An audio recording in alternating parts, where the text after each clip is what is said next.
to guard it and never take it for granted. And protecting our democracy takes struggle, it takes sacrifice, but there is joy in it, and there is progress, because we, the people, have the power to build a better future.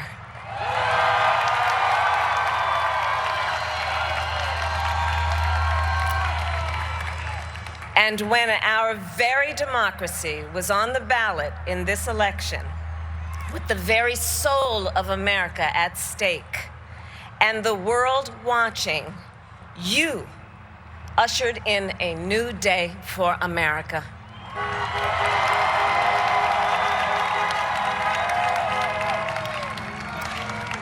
To our campaign staff and volunteers, this extraordinary team, thank you for bringing more people than ever before into the democratic process.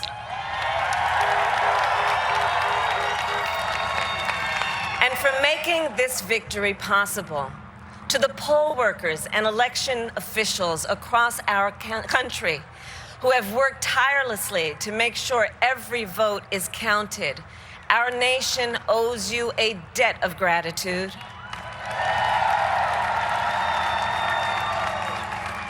You have protected the integrity of our democracy. And to the American people who make up our beautiful country, thank you for turning out in record numbers to make your voices heard.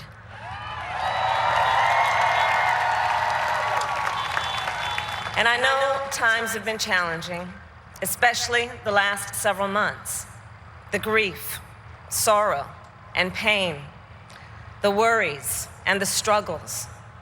But we have also witnessed your courage, your resilience, and the generosity of your spirit. For 4 years, you marched and organized for equality and justice, for our lives and for our planet. And then you voted.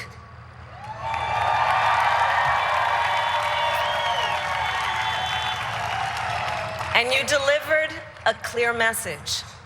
You chose hope and unity, decency, science, and yes, truth.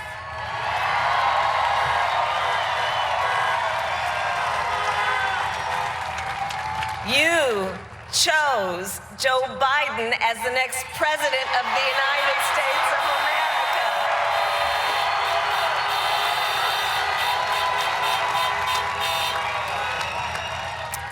And Joe is a healer, a uniter, a tested and steady hand, a person whose own experience of loss gives him a sense of purpose that will help us as a nation reclaim our own sense of purpose.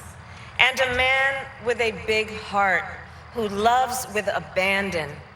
It's his love for Jill, who will be an incredible First Lady.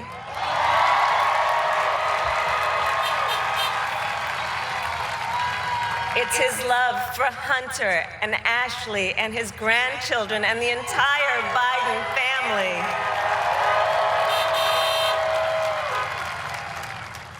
And while I first knew Joe as vice president, I really got to know him as the father who loved Bo, my dear friend who we remember here today. And to my husband, Doug,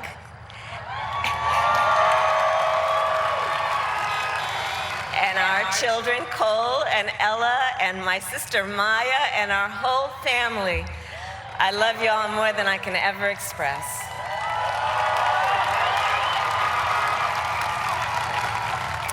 We are so grateful to Joe and Jill for welcoming our family into theirs on this incredible journey. And to the woman most responsible for my presence here today, my mother, Kamala Harris, who is always in our hearts.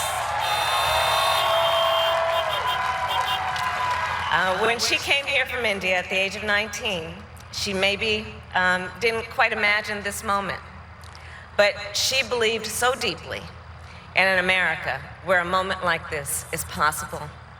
And so I am thinking about her and about the generations of women, Black women,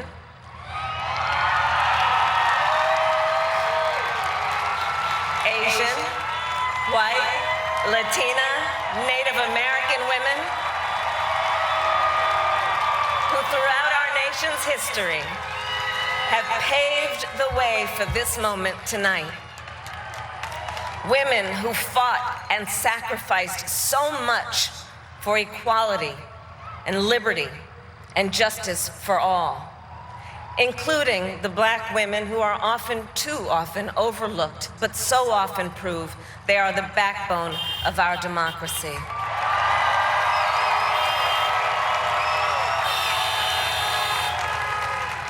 All the women who have worked to secure and protect the right to vote for over a century, 100 years ago with the 19th Amendment, 55 years ago with the Voting Rights Act, and now in 2020 with a new generation of women in our country who cast their ballots and continued the fight for their fundamental right to vote and be heard.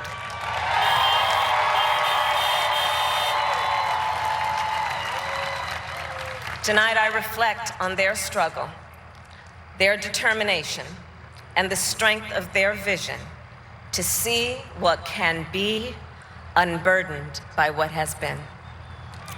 And I stand on their shoulders.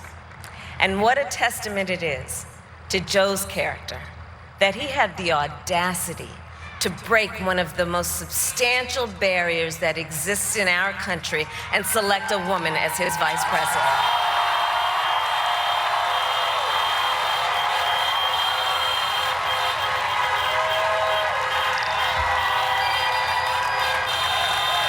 But while I may be the first woman in this office, I will not be the last.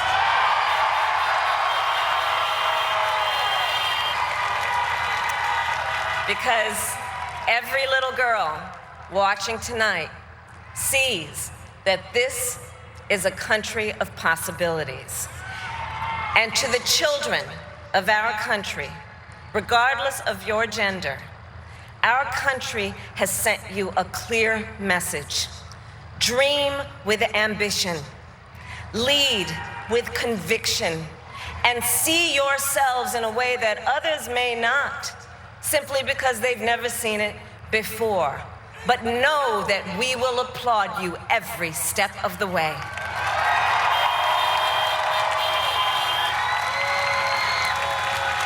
And to the American people, no matter who you voted for, I will strive to be a vice president like Joe was to President Obama, loyal, honest, and prepared, waking up every day thinking of you and your family. Because now is when the real work begins, the hard work, the necessary work, the good work, the essential work to save lives and beat this epidemic, to rebuild our economy so it works for working people, to root out systemic racism in our justice system and society, to combat the climate crisis, to unite our country and heal the soul of our nation.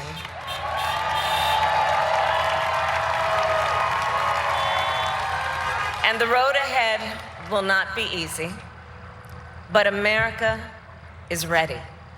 And so are Joe and I.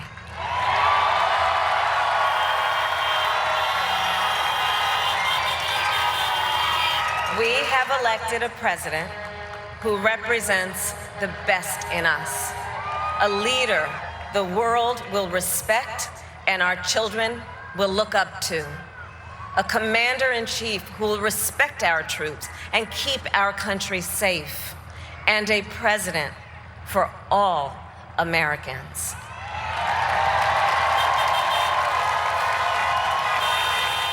And it is now my great honor to introduce the President-elect of the United States of America, Joe Biden.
my fellow Americans,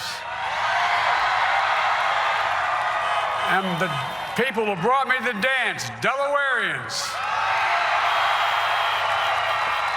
I see my buddy Senator Tom Carper down there, and I think Senator Coons is there, and I think the governor's around. Is that Ruth Ann? And that former Governor Ruth Ann Minner. And most importantly, my sisters-in-law, my sister Valerie. Anyway. Folks, the people of this nation have spoken. They've delivered us a clear victory, a convincing victory, a victory for we the people. We've won with the most votes ever cast on a presidential ticket in the history of the nation, 74 million.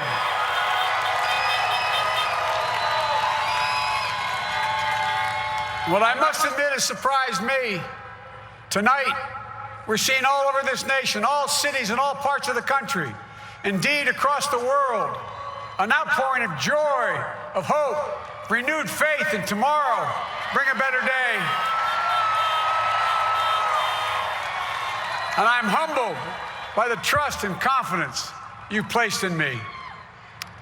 I pledge to be a president who seeks not to divide, but unify. Who doesn't see red states and blue states, only sees the United States. And work with all my heart, with the confidence of the whole people, to win the confidence of all of you. And for that is what America, I believe, is about. It's about people. And that's what our administration will be all about. I sought this office to restore the soul of America, to rebuild the backbone of this nation, the middle class, and to make America respected around the world again, and to unite us here at home. It's the honor of my lifetime that so many millions of Americans have voted for that vision. And now, the work of making that vision is real. It's a task, the task of our time. Folks, as I said many times before, I'm Jill's husband. And I would not be here without her love and tireless support of Jill and my son Hunter and Ashley, my daughter, and all our grandchildren and their spouses and all our family. They're my heart. Jill's a mom, a military mom, an educator. And she has dedicated her life to education. But teaching isn't just what she does, it's who she is. For American educators, this is a great day for y'all. You're going to have one of your own in the White House. And Jill's going to make a great First Lady. I'm so proud of her.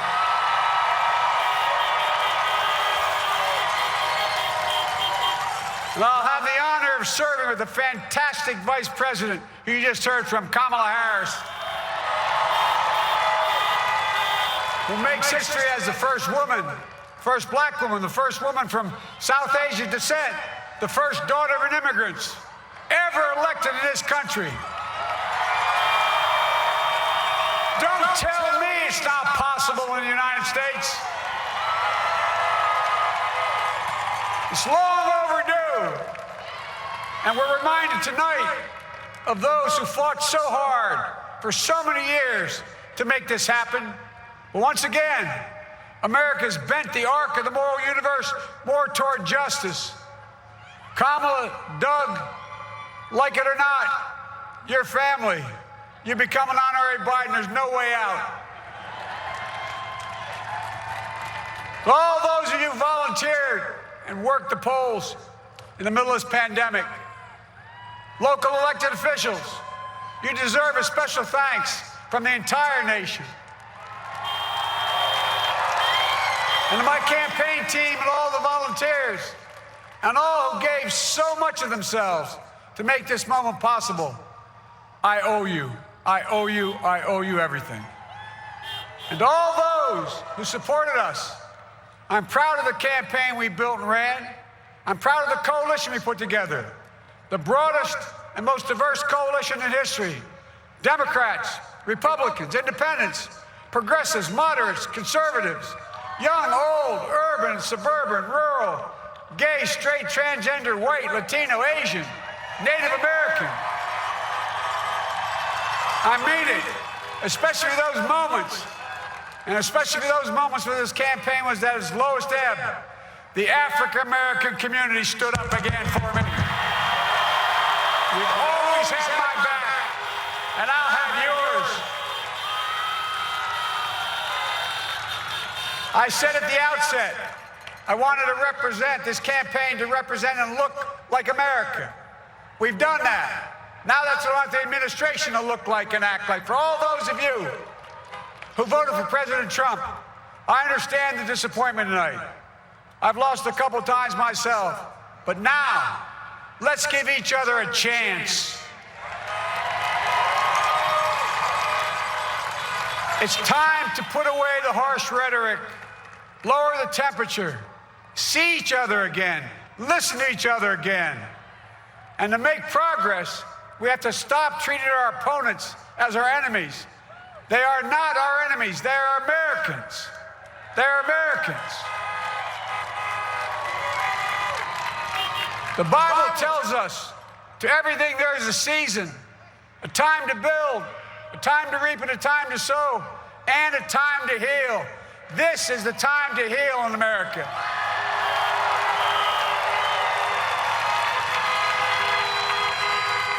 Now this campaign is over.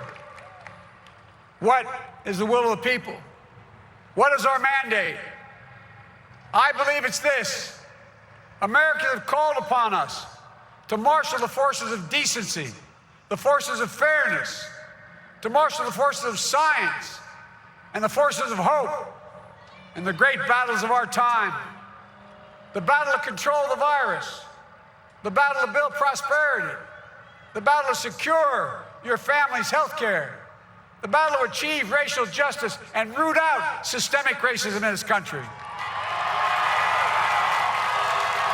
and the battle to save our planet by getting climate under control, the battle to restore decency, defend democracy, and give everybody in this country a fair shot. That's all they're asking for, a fair shot. Folks, our work begins with getting COVID under control. We cannot repair the economy, restore our vitality, or relish life's most precious moments, hugging our grandchildren, our children, our birthdays, weddings, graduations, all the moments that matter most to us until we get it under control.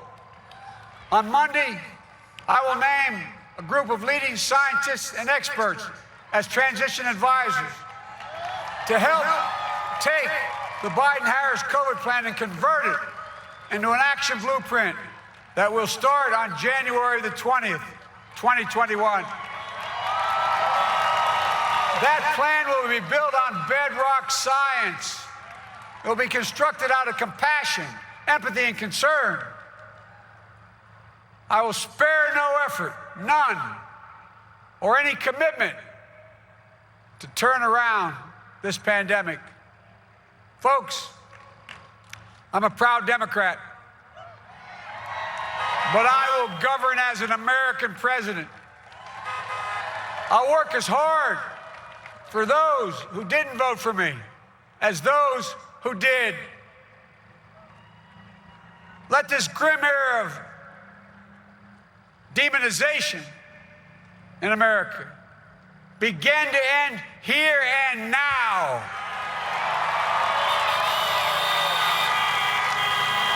The refusal of Democrats and Republicans to cooperate with one another, it's not some mysterious force beyond our control. It's a decision, a choice we make. And if we can decide not to cooperate, then we can decide to cooperate. And I believe that this is part of the mandate given to us from the American people. They want us to cooperate in their interest. And that's the choice I'll make. And I'll call on Congress, Democrats and Republicans alike, to make that choice with me. The American story is about slow yet steadily widening the opportunities in America. And make no mistake, too many dreams have been deferred for too long. We must make the promise of the country real for everybody, no matter their race, their ethnicity, their faith, their identity, or their disability. Folks, America has always been shaped by inflection points, by moments in time where we've made hard decisions about who we are and what we want to be. Lincoln in 1860, coming to save the Union. FDR in 1932, promising a beleaguered country a new deal. JFK in 1960, pledging a new frontier. And 12 years ago, when Barack Obama made history, he told us, yes, we can. Well, folks, we stand at an inflection point. We have an opportunity to defeat despair, to build a nation of prosperity and purpose. We can do it. I know we can. I've long talked about the battle for the soul of America. We must restore the soul of America. Our nation is shaped by the constant battle between our better angels and our darkest impulses. And what presidents say in this battle matters. It's time for our better angels to prevail. Tonight, the whole world is watching America.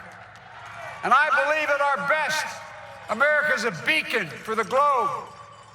We will lead not only by the example of our power, but by the power of our example.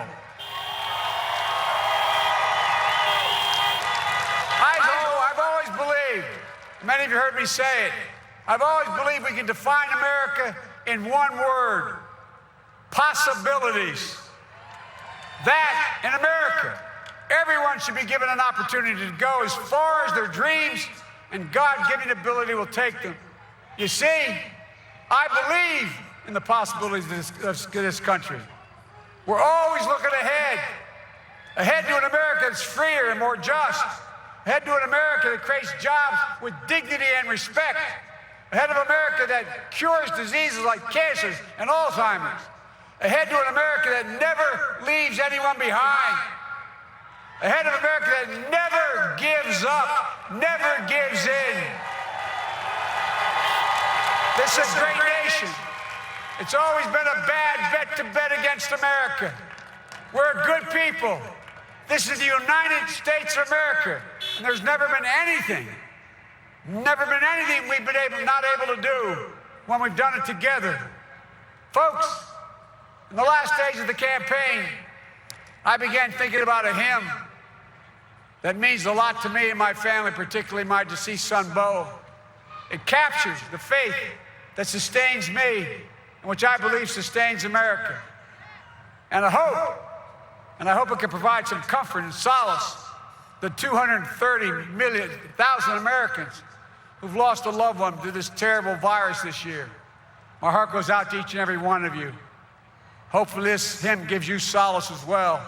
It goes like this: and he will raise you up on eagle's wings, bear you on the breath of dawn, and make you to shine like the sun, and hold you in the palm of his hand.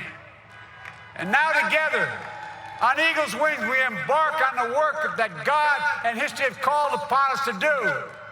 With full hearts and steady hands, with faith in America and in each other, with love of country, a thirst for justice, let us be the nation that we know we can be. A nation united, a nation strengthened, a nation healed. The United States of America, ladies and gentlemen, there's never been anything we've tried we've not been able to do. So remember, as our grandpapa used to say when I walked out of his home when I was a kid up in Scranton, he said, "Joey, keep the faith." And our grandmother, when she was alive, she yelled, "No, Joey, spread it. Spread the faith. God love you all. May God bless America, and may God protect our troops." Thank you, thank you, thank you.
If you love Coldplay, Hall & Oates, Tina Turner, you'll love that fireworks show, as I did. I love that music. You see the extended families of the president-elect and the vice president-elect. A true moment in history. The president-elect Joe Biden using this, his first speech since his victory, to try to unify the country. And he's calling for an end to what he called this grim era of demonization. This was truly a historic night as the nation saw its first woman of color. The vice president-elect Kamala Harris also addressed the country using very, very powerful words. Jake, this was a moving night after a truly, truly historic several days. That's right. After a very hard-fought, ugly election that in many ways started in 2019 with President Trump on a phone call with the president of Ukraine trying to get dirt on Joe Biden, knowing how tough a competitor Joe Biden would likely prove to be, and indeed he proved to be just that. Here he is in his first speech to the country as president-elect, talking about the need to give each other a chance, he said. He said he's lost a few elections. He knows what it feels like, talking to the 70 million Americans who voted for President Trump. He said, but let's give each other a chance. And as you noted, Wolf, he also said, let this grim era of demonization begin to end here and now. He said the American people, they want us to cooperate. And Dana, that's going to be a tall order in Washington, D.C. We'll see if anybody on the other side of the aisle is willing to try to cooperate with him. Yeah, we'll see. That was the clear headline. If there's a soundbite to take away from this speech that encapsulates this speech, I totally agree. It's let this grim era of demonization begin to end here and now. And it was also so classic Joe Biden, this whole speech. If you paid attention for 1 second to his message during the campaign, it's no different now than the last year and a half since he announced he was going to run again. Quoting the Bible, the Ecclesiastes, talking about the fact that it's a time to heal, and also the fact that he reached back to history and tried to connect the moment he thinks this country could be in because of the coronavirus, because of all racial injustice and all the other crises that are coming together, reach back to Lincoln, reach back to FDR in 1932, and of course 12 years ago when he was the vice president or vice president-elect to the historical moment of Barack Obama becoming president-elect. And part of the purpose of this speech is to refocus the attention of the American public. There is a lot of noise right now because of the manner in which he had to wait several days in order to be able to do this. But one of the problems with the vote count taking a little bit longer is that it is a little bit more difficult to assess the scale and the scope of this Joe Biden victory. But he said tonight that he believes that this is a clear victory, a convincing victory, and a victory for we the people. He also said that he believes that he has a mandate. But it's not the mandate that you might have expected him to say, focused entirely on policy. The first family and the second family, president-elect and vice president-elect and their spouses, the future First Lady of the United States and the future second gentleman, the future second dude, Doug Emhoff, Vice President-elect Harris's husband.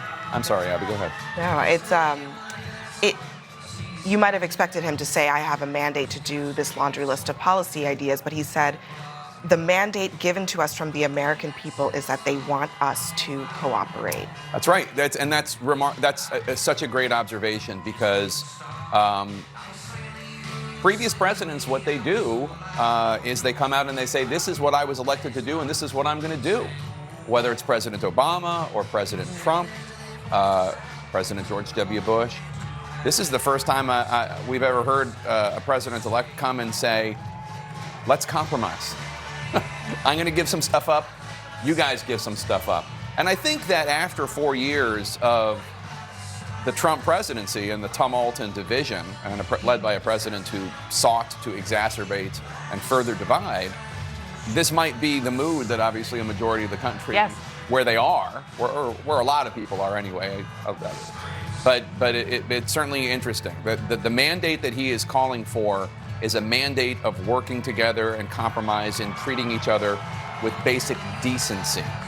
And, you know, for a lot of people tonight, that's going to sound pretty good. Yeah. And let's talk about Vice President-elect Kamala Harris and her speech, which gave a nod to so many parts of her life and of America's, the fabric of America that got her to where she is. To me, one of the standout lines that she had was when she said, "Joe had the audacity to select a black woman." That was such a subtle, maybe not so subtle nod to, I thought, President Obama, who wrote The Audacity of Hope. That didn't seem to be an accident to me. And, you know, she gave Joe Biden the credit for selecting her, in addition to giving black women across the country, across history, the credit for getting her to where she is today, not to mention her mother, which I don't care what your political affiliation is, if you don't have one, just if you have a beating heart, that was pretty remarkable. Yeah, and I think it was a nod also to what she knows.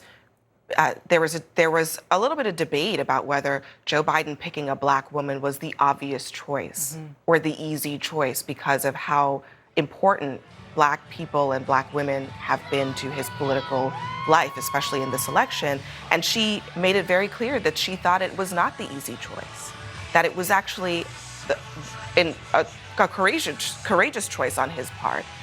And giving him credit for that, I think, was part of what she was trying to do. I also thought, I was just struck, honestly, by the Biden campaign giving Kamala Harris, frankly, the space to give a speech that spoke to the people who are looking at her and seeing themselves in her. And that is not necessarily typical on a night like tonight, which is typically about the president-elect.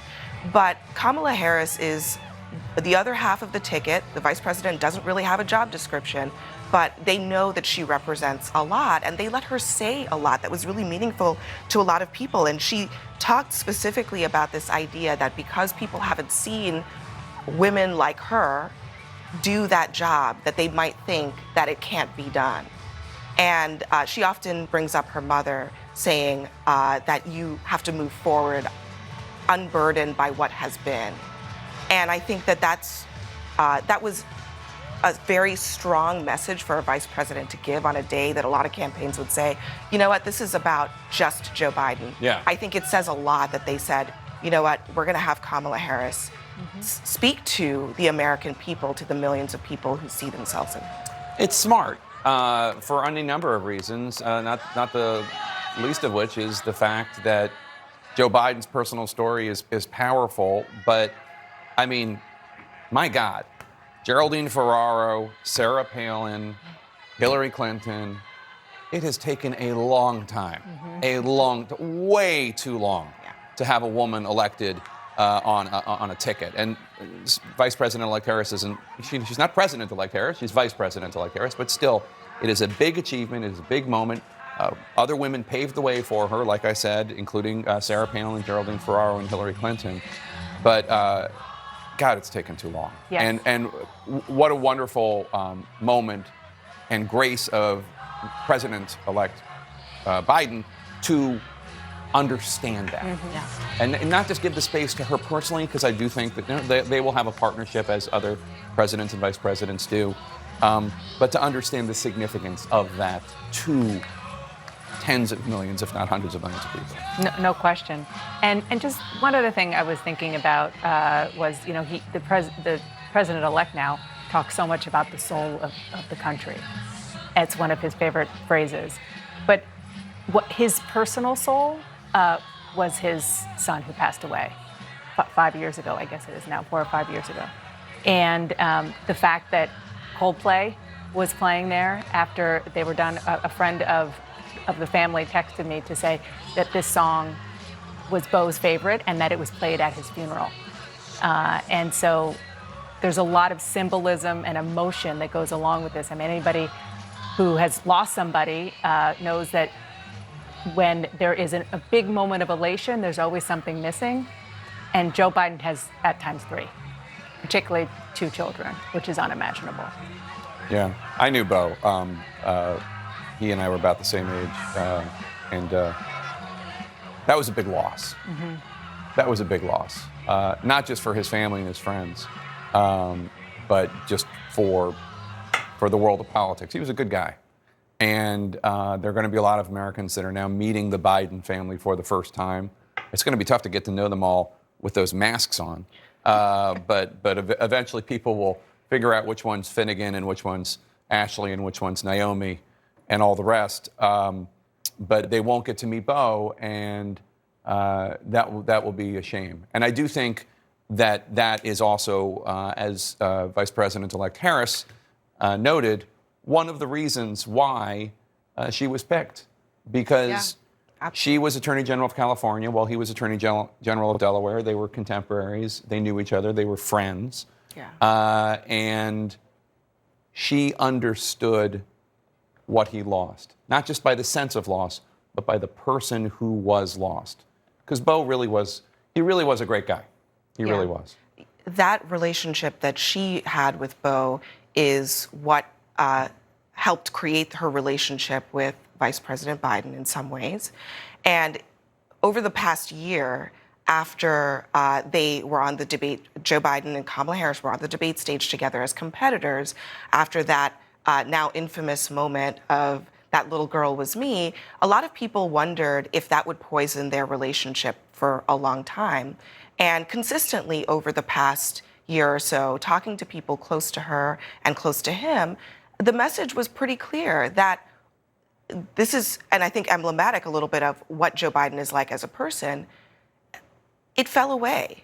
He didn't hold the grudge indefinitely. He doesn't hold grudges. He doesn't hold grudges indefinitely in that way. And so just the fact that they are now President-elect and Vice President-elect is a little bit of the story of what Joe Biden is like as a person, that a former competitor who injured him politically at a critical moment would then become the person that he ran with to victory is part of that story. And they have a real friendship. He genuinely likes her, and vice versa. And as you said, Jake, I think Beau Biden, you always hear Joe Biden talking about how he wanted Beau Biden to have his Senate seat and potentially to do what he just did. That is not going to happen. But it's such a bittersweet moment, I'm sure, for that family tonight. Yeah, he does not hold grudges. The future First Lady, Jill Biden, she acknowledges she's the one. She's the one that usually the spouse. Yeah, she's the one that remembers who has wronged the president-elect. Let's go to Arlette Saenz in Wilmington, Delaware. Arlette, an emotional moment for the Bidens and for the Delawareans who came to celebrate with their favorite son. Yeah, it certainly was, Jake. This was really a hometown crowd coming out to see their native hometown son as he has become president-elect. And really, everything that you heard from Joe Biden tonight were really hallmarks of his campaign. As he said from the very beginning that people may be opponents, but they shouldn't be treating each other as enemies, and calling for an end to the demonization of other people, as you've seen play out over the course of the past few years. But this was really such a personal moment for Joe Biden and his family. You saw him up there with his grandchildren, his children, Hunter and Ashley. We really haven't seen Hunter out on the campaign trail, but tonight he was there embracing his father. And, you know, before Joe Biden got into this campaign, he said he knew that the race could be very tough on his family, as they were expecting the president to turn to very, very personal attacks. That is something that you saw play out over the course of the campaign, including in that final month. And really tonight is almost a moment of satisfaction for this family after all that they have endured over the course of the past 18 months. And Beau Biden certainly loomed large over everything tonight. You heard the Democratic nominee, now president-elect, I'm going to have to get used to saying that. You heard him talk about his favorite hymn, On Eagle's Wings. And then as the fireworks played, there was the song of Sky Full of Stars by Coldplay, Beau Biden's favorite band. Chris Martin performing at Beau Biden's funeral after he had heard that Beau Biden was a fan of his music. So you saw those personal touches in the event here tonight. And I also want to talk about how Joe Biden made references to his faith. He is a very, very devout Catholic. He will be only the second president who is Catholic to be in that White House. And over the course of his speech, he referenced Ecclesiastes, saying that this is a time for the country to heal. He also made reference to that hymn, On Eagle's Wings. I grew up Catholic. I remember hearing that hymn in Mass over and over. And this is just something that Joe Biden really wears on his sleeve. He is a man of faith. He is likely to go to church tomorrow, as he normally does on Sundays, as he really has had faith at the center of his life and his campaign as now he is heading to the White House. All right, Arlette Saenz in Wilmington, Delaware. Thanks so much for that reporting. And Arlette, if I could just note, put her back on screen for 1 second, if I can. You've done a great job covering this campaign. You really have. You've worked really hard. You've been on the road for 2 years. So congratulations on all the hard work. You've really done a wonderful job covering the Biden campaign for CNN. So thank you so much. It is. She brings up the fact that President Trump brought up Hunter as a line of attack, and he certainly was quite a topic among Republican circles. At the end of the day, you have to just assume, you have to just conclude that the American people heard those attacks and said, no, that has nothing to do with my life. At least a majority of them did. President Trump was impeached because of his interest in attacking Hunter Biden. I mean, that was basically established by the House as part of his impeachment. And once it became real, once Joe Biden became the nominee and they started to, go head to head in a general election, the president tried, and it didn't work. I mean, it worked with the people who were already going to vote for him, not with the people who he needed to persuade for lots and lots of reasons, primarily because who cares for these people? Their thoughts were, who cares about that right now when there's an economic crisis, there's a pandemic, and so many other things that need to be fixed. Yeah, my kid can't go to school. My son can't go to school. Why, I don't know why you're talking about his son. My son can't go to school because of this pandemic you're failing to control. And then on top of that, I felt like one of the strongest moments for Joe Biden in dealing with this came in one of the debates. I think it was the first debate. In one of the inaudible back and forths between the two of them, but you could hear in Joe Biden's response talking about Hunter Biden struggling with addiction, and you could hear in that response a father's love for his son. I mean, at the end of the day, that's where Joe Biden is coming at this situation. Now, I'm sure that this will not be the end of this conversation. Nope. That if there is, in fact, a Republican Senate, we will probably hear more about it. But from Biden's perspective, Hunter Biden is his son, his last surviving son.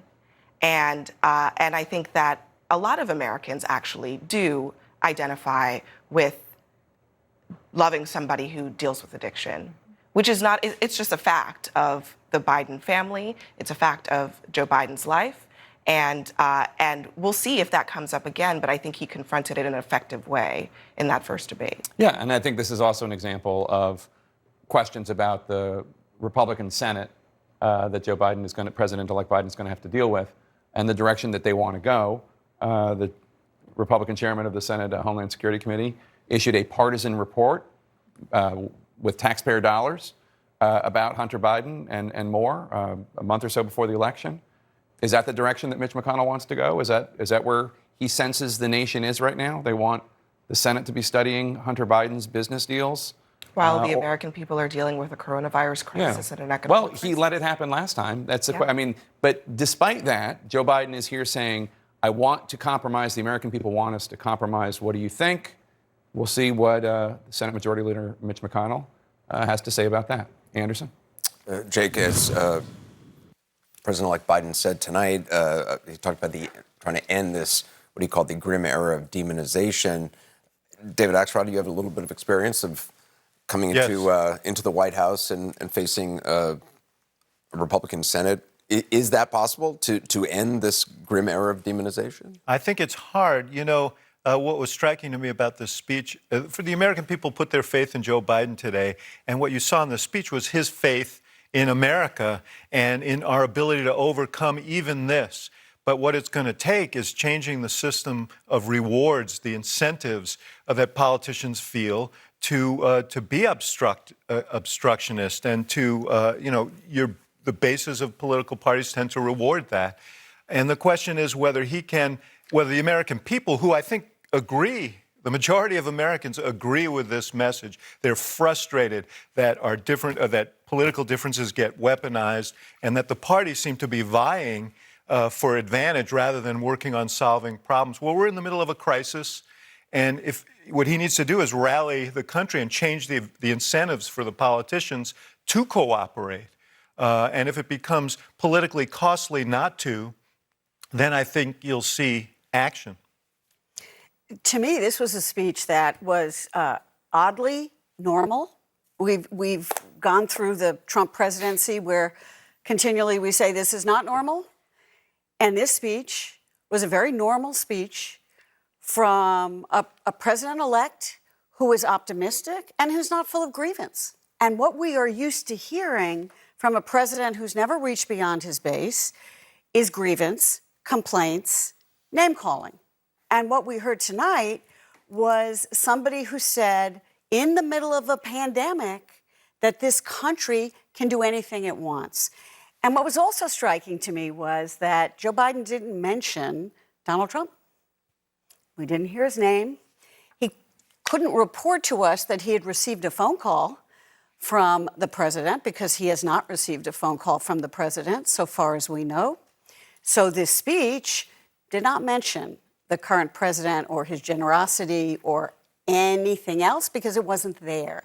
But in a way, I'm sure it's reassuring to the American public to not hear about American carnage anymore, but to hear about American hope.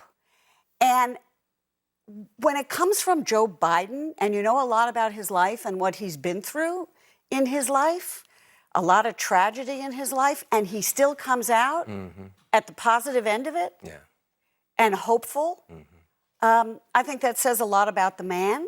And I think we'll learn a lot more as he continues. It was also interesting, he's just won an election in which he received more votes than anybody has ever received. Yeah. He mentioned it once, right.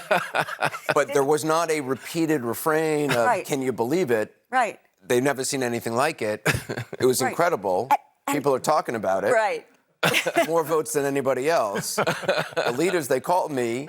They said they've never seen anything like it.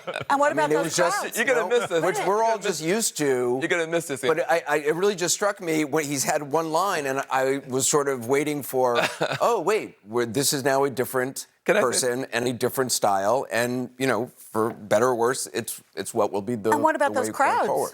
He mentioned the crowds and he mentioned what he was watching on television, but he didn't go on and on about it and say they were the biggest crowds in the history of any presidential election. To me, boring is the new thrilling, right?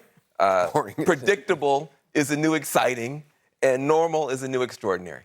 That's where we are. Like literally just a boring, straightforward, hopeful speech is thrilling. People are texting me, they're in tears. It just gives you a sense of how much people have been wanting for a shift in tone in the country. I thought it was great to hear him, but I also thought it was great to hear Kamala. I'm sorry. No. I want to decode some of the stuff that Kamala did for the base of this party.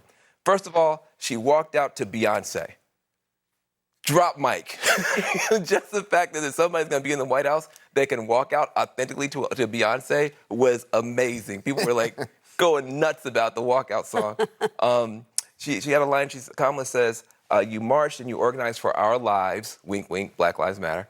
And then you voted, encouraging that direction into electoral politics again. Black Lives Matter has gone from being a moment to a movement to a machine. They are now very sophisticated about getting voter turnout, that kind of stuff. So she's winking an eye to that. She says black women are the backbone of our democracy. There's the colored girls, so-called, Donna Brazile, Mignon Moore. They organized to make sure that the contribution of black women to this party was recognized by having Kamala, or at least a black woman, be the vice president. She's giving a little bit of love back to the colored girls and Donna Brazile and those guys.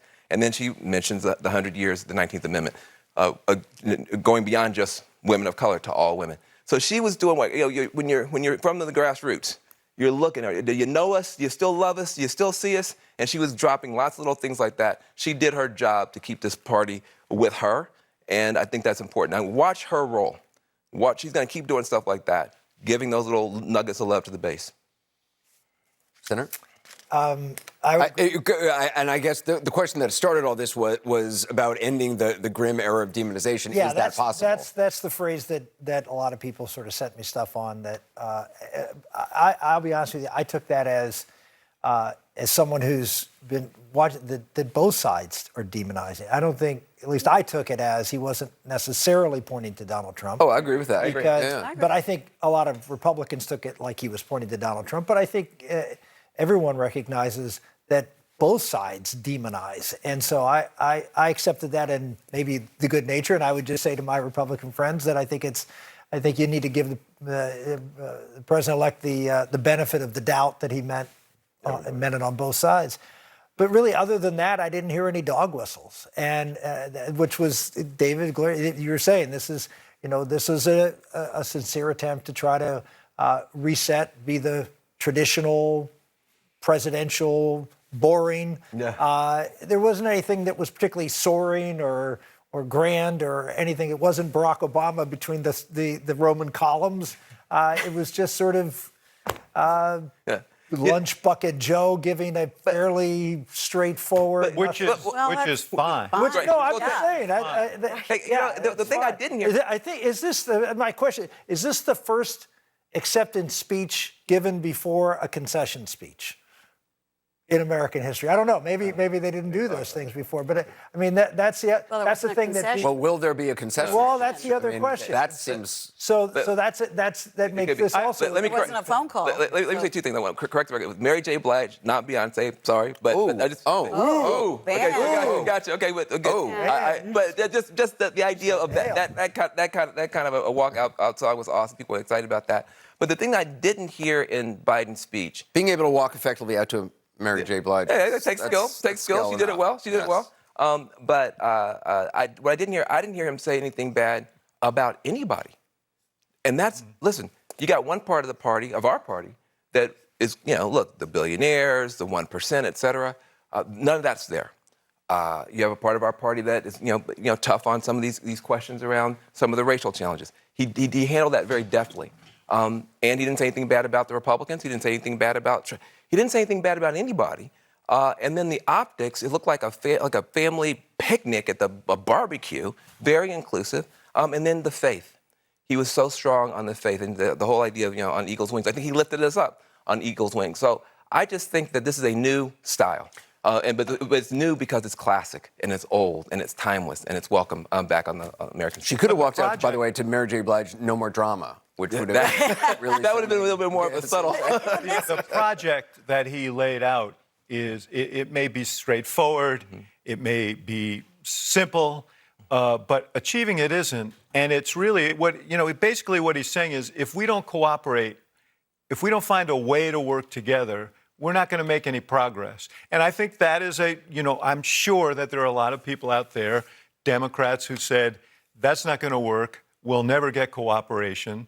And what he's saying is, we're going to try. Mm-hmm. We're going to try. Well, that was, the thing of Bernie Sanders, when he was running, one of the things he always said, when you asked the question, well, how are you going to convince anybody to, Congress isn't just roll over and kind of do these huge programs that you want. He had said, well, we have to have a massive turnout and we got to capture the Capitol Hill. Mm-hmm. And the question was, well, what if that doesn't happen? Well, that's the situation that Joe Biden finds himself in now. They haven't taken over the Senate. They actually lost, Republicans gained seats in the House. So we're going to see what happened in terms of how much of a big agenda can you get through. Doesn't seem like you can. So the message is perfect, though, in a way, even before the results that you outlined, which is, as he said tonight, let's give each other a chance. Here we are. I'm not walking in here demonizing you. You don't do that to me. He said, let's give each other a chance. Stop treating our opponents as our enemies. We're going to continue this conversation. We've got to take a quick break. Our coverage continues in a moment. When Panera's Chef Klaus makes a pizza, he doesn't just make a pizza. He uses fresh, clean ingredients to make a masterpiece. Taste our delicious new flatbread pizzas today. Panera.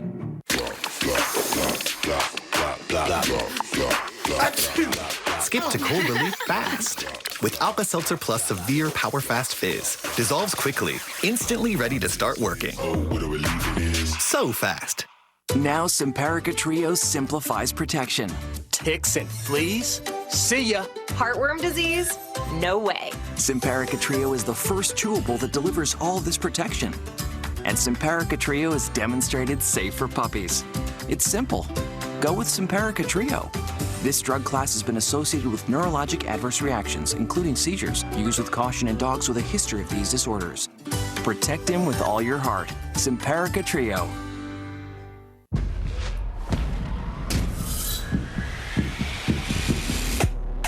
Let's go! You want results? You need a personal trainer in your home on your terms. Hard work gets rewards. A trainer that live controls your machine. Everything you got right now, let's go! To give you a truly interactive experience. This is your reward. Interactive personal training. That future hit. Only at NordicTrack.com. What if people with type 1 diabetes had the power to manage their condition without finger sticks? To always know their glucose levels and where they're heading with just a glance at their smart device. The power to make treatment decisions, to customize alerts and alarms to help keep them in range. The power to lower their A1C. All this knowledge, powered by a small wearable. The Dexcom G6. I had a husband who was my vision, but when he died, I knew I was in big trouble. At Care.com, search for lots of local caregivers who can help with meals, housekeeping, personal care, and more. It costs less than you think, and it's easy to pay. Care.com. At VisionWorks, we know it's easy to forget to use your vision benefits before the year's up. This is us making sure you don't. Use them before you lose them! Backed by our 100-day guarantee! VisionWorks. See the difference. We live in a world of fees. Airlines, hotels, food delivery, and especially car dealers all charge excessive last-minute fees. When you want something badly enough, it feels like your only choice is to pay up. But what if you had a choice to take a stand instead? At Carvana, we believe in treating you better. With zero hidden fees, you can drive off without feeling ripped off.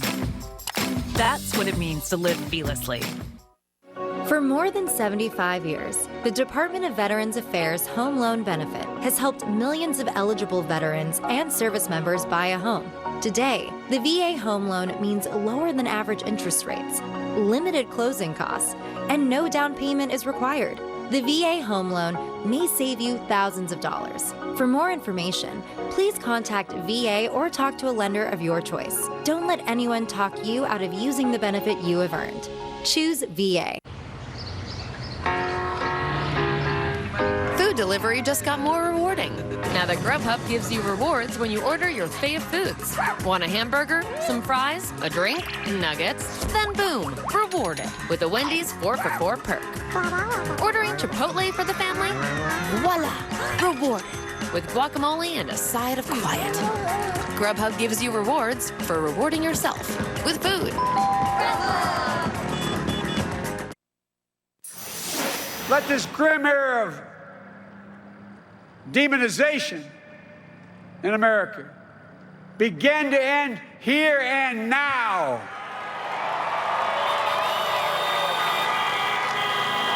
The refusal of Democrats and Republicans to cooperate with one another. It's not some mysterious force beyond our control. It's a decision, a choice we make. And if we can decide not to cooperate, then we can decide to cooperate. And I believe that this is part of the mandate given to us from the American people. They want us to cooperate in their interest. And that's the choice I'll make.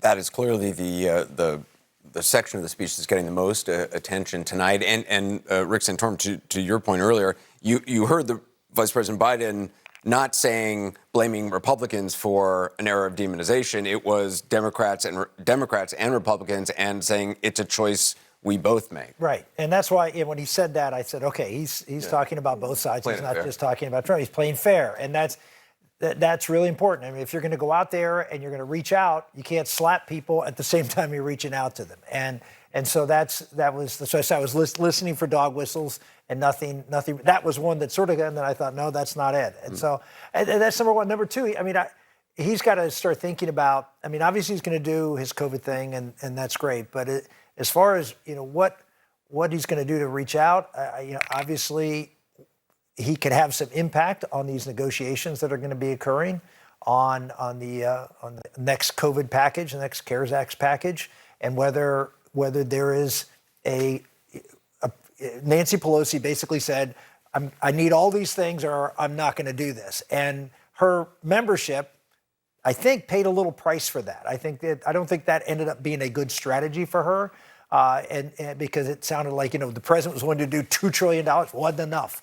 And so I think can the vice president come in and start shaping that as a way to show that I'm willing, I have the strength to negotiate this and get Nancy Pelosi to do, because that's one of the things Republicans are going to look at. Can he get Nancy Pelosi to be reasonable? Can he get the House to be reasonable? I think she has been reasonable. I mean, just in her defense, and we can move on. But I mean, it's not just money; it's where the money goes and how the money is structured. Well, that's right. And so he can get in there and try to help, but I don't think she's being unreasonable. It's not just money; it's also liability issues for businesses. I mean, there's a lot of issues here. Can Joe Biden, during this transition time where he's now the leader of the party, even though he's not president, because this is something unlike most times where you don't have something that needs to be done between now and January when the president comes in. This is something that needs to be done. If the president of the United States, though, doesn't concede... Is the president not going to... Is the president going to sign off? First of all, let's point out that... It's not the president, it's the Senate. That the Senator McConnell has been... That's what I'm saying. It's not the... President Trump isn't the understood. Issue.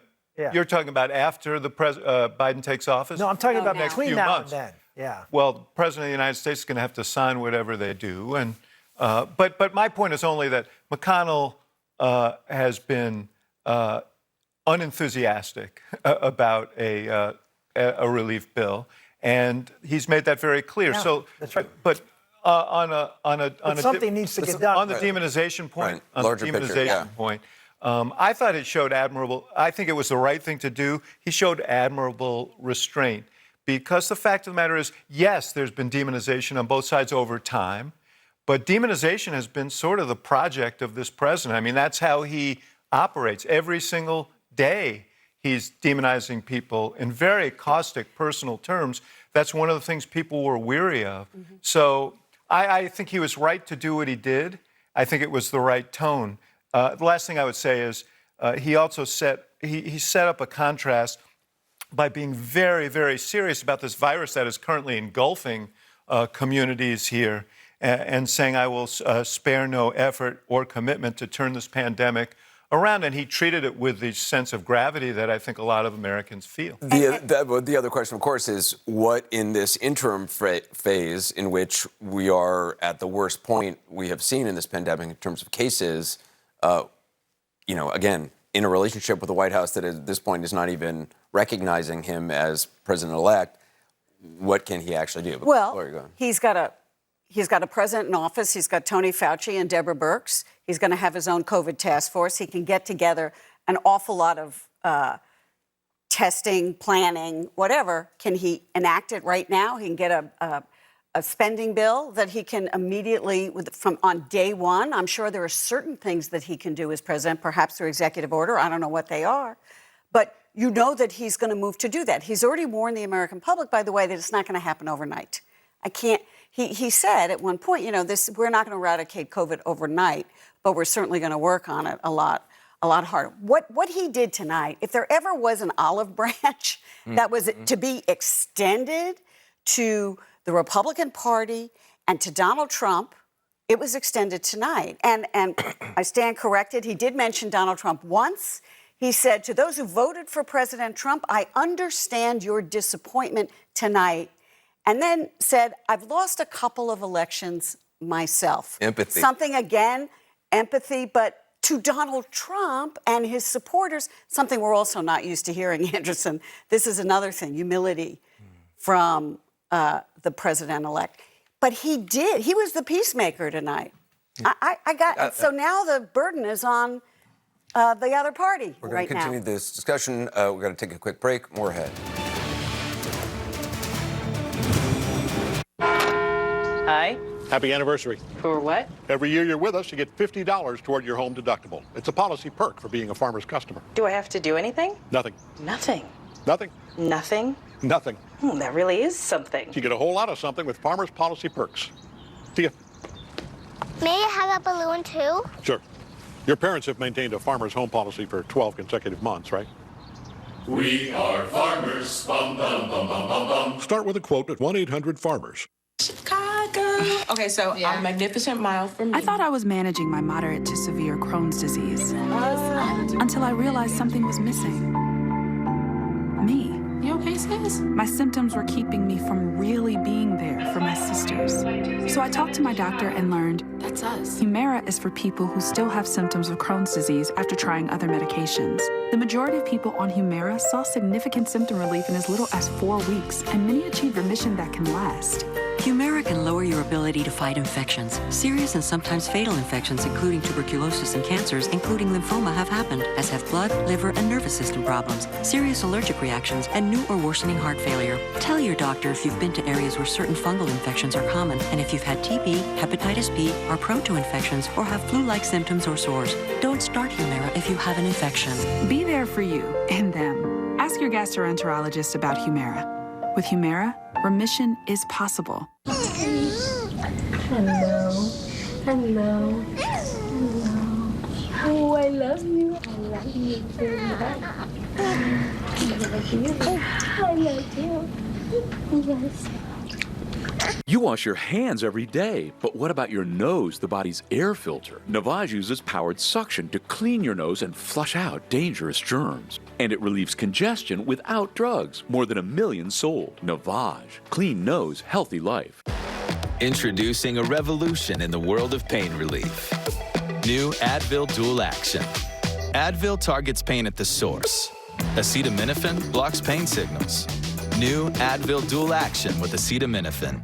So the Match app, they have this new feature where you actually get to video chat with someone. the vibe check. So you can get their personality in like a second. I always like video chatting with my dates before we go out in person. It was cool that Match thought about that. Ready to start something great? Try Match. Meet the Ninja Foodie Air Fry Oven. Make family-sized meals fast. And because it's a Ninja Foodie, it can do things no other oven can, like flip away. The Ninja Foodie Air Fry Oven, the oven that crisps and flips away. Do you have an idea for an invention, but you don't know what to do next? Call InventHelp. They've been helping inventors for 35 years. Call today for free information. 800-492-4211. Unrivaled research, unbiased reviews, undiscovered gems, uncovering the best. CNN Underscored. See all our reviews and recommendations at underscored.com. This is an official invitation. I rented the whole hotel. Oh, damn. It's not good between me and the girls. Just let it go away. The future of this family is going sideways real quick. Told him to come. I have a feeling it's gonna get a little crazier.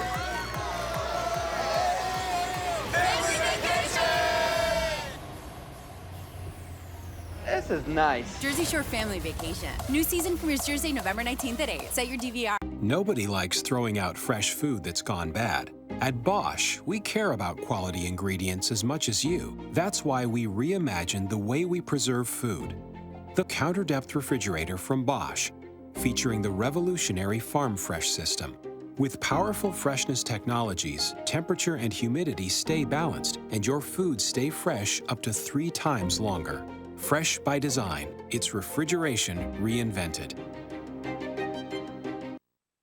I'm Arlette Signs in Wilmington, Delaware, and this is CNN. And what a testament it is to Joe's character that he had the audacity to break one of the most substantial barriers that exists in our country and select a woman as his vice president.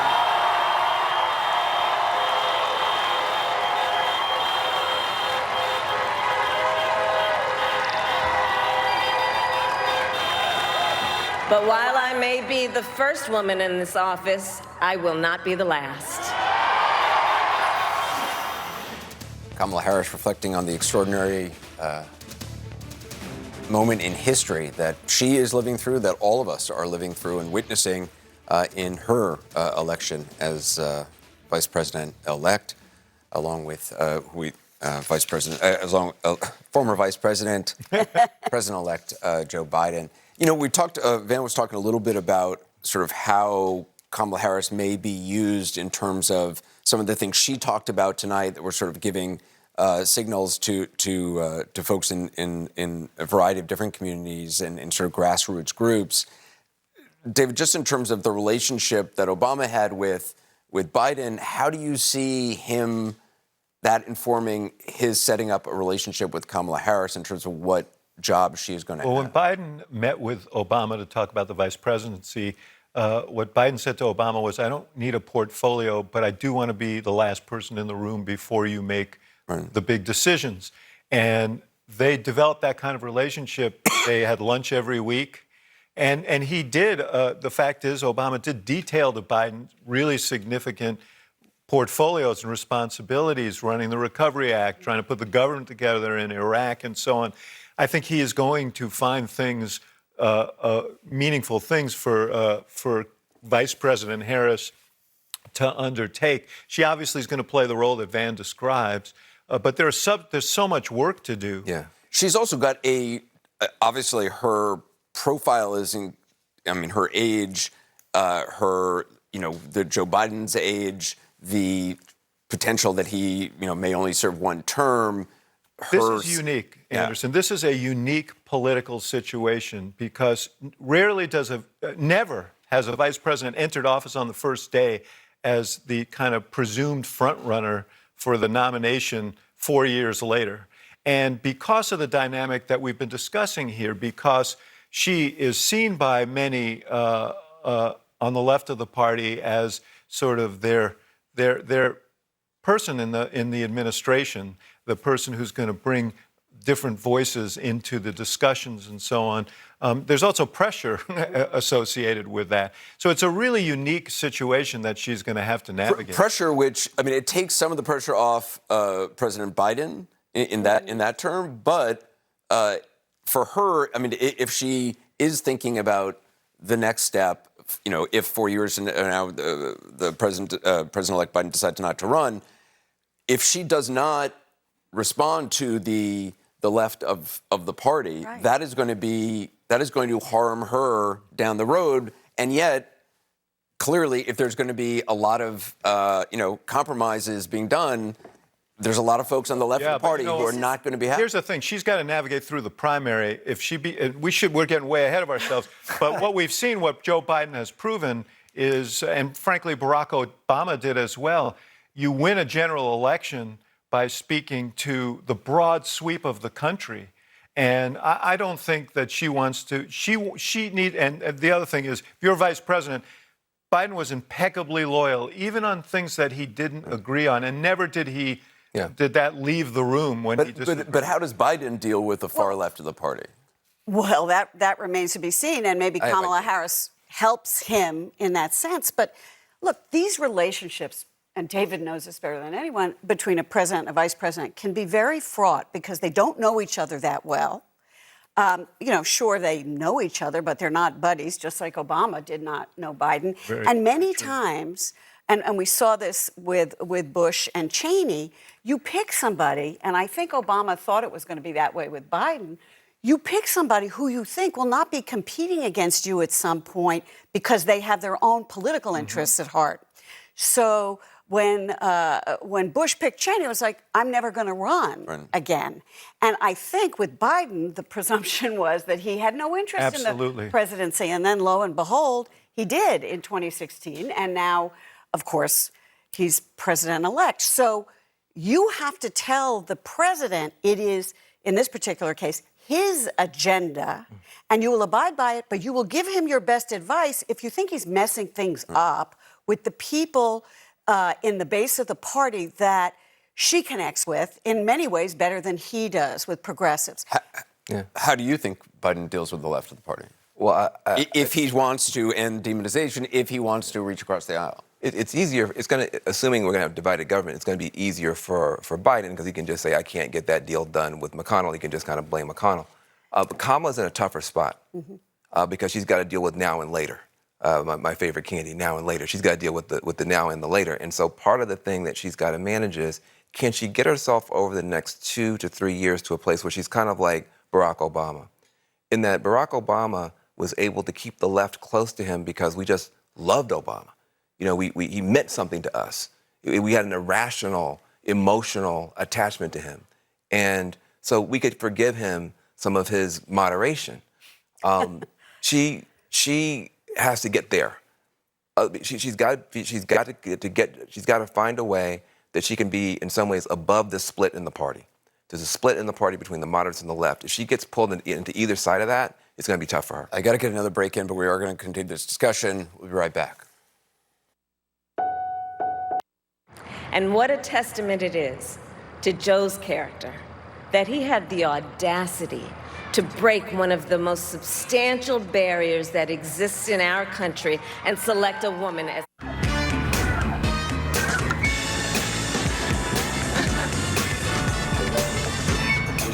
Anywhere convenience, everyday security. Bankers here to help for wherever you want to go. Chase, make more of what's yours. You want immune support you can trust.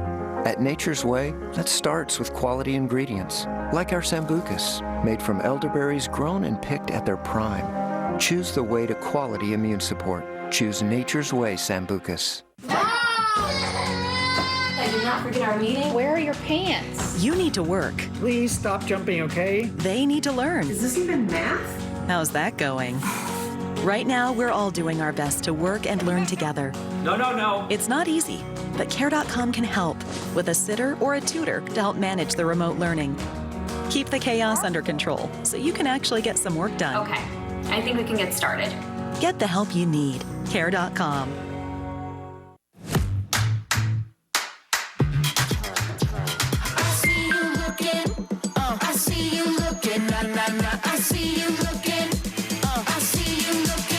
Watch what I do. Watch what I do. I see you looking. Watch what I do. Watch what I do. I see you looking. Watch what I do.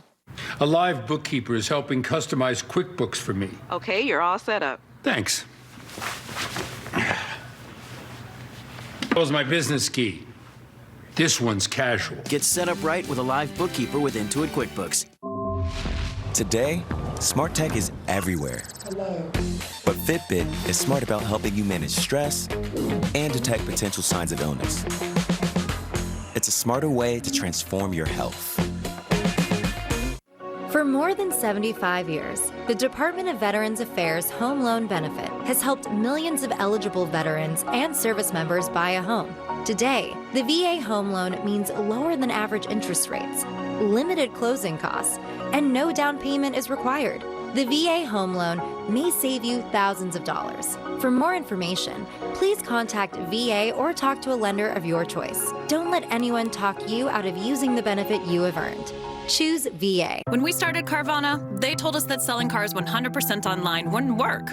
But we went to work, building an experience that lets you shop over 17,000 cars from home, creating a coast-to-coast network to deliver your car as soon as tomorrow, recruiting an army of customer advocates to make your experience incredible, and putting you in control of the whole thing with powerful technology. That's why we've become the nation's fastest growing retailer, because our customers love it. See for yourself at Carvana.com.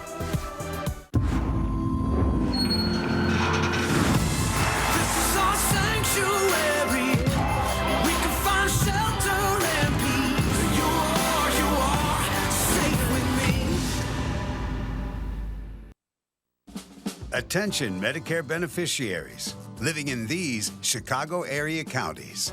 Now's the time to talk to United Healthcare and take advantage of a wide choice of plans and benefits, including the AARP Medicare Advantage Walgreens plan from United Healthcare.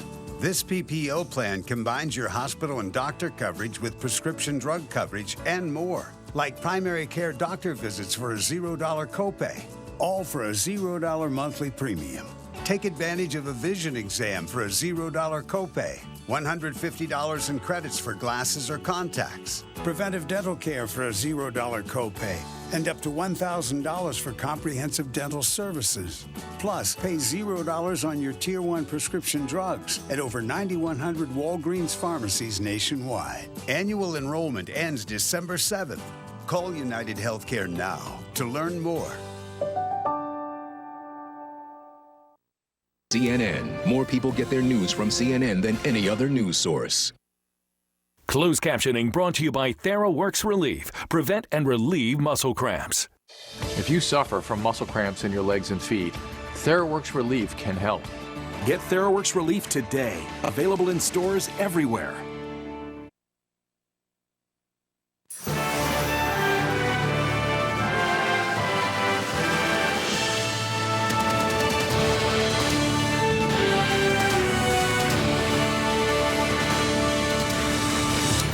I'm Will Blitzer with more of our special coverage. President-elect Joe Biden delivering his victory speech tonight with a plea for unity and a promise to work to heal and rebuild the nation.